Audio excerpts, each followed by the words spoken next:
আসসালামু আলাইকুম। Lovebird paradise থেকে আপনাদের সবাইকে স্বাগতম। এটা আমার ছোট্ট একটা খামার, শখের বসে করা। তার মধ্যে আমার এখন পাখি আছে 20 জোড়ার মতো। ব্রিড করাচ্ছি, আলহামদুলিল্লাহ খুব ভালো রেজাল্ট আসছে। সবগুলা রানী, 2 বছর যাবৎ আমি ব্রিড করাচ্ছি। সবগুলো থেকে 4টা 5টা এরকম করে বাচ্চা পাচ্ছি। আপনারা যদি কেউ বাচ্চা বা রানিং পেয়ার নিতে চান, আমাদের সাথে যোগাযোগ করতে পারেন। লাভবার্ড প্যারাডাইস মেসেজ করতে পারেন, ফোন নাম্বার আছে, যোগাযোগ করতে পারেন।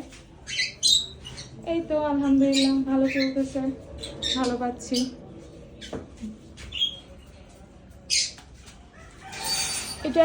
এগুলো সব আমার রানিং পেয়ার। এখানে আছে ক্রিমিনো আছে, ভায়োলেট আছে, তারপরে রেড হেড আছে। এগুলো সব নন রিং পাখি। নন রিং পাখি থেকে আলহামদুলিল্লাহ ভালো আমরা পাচ্ছি।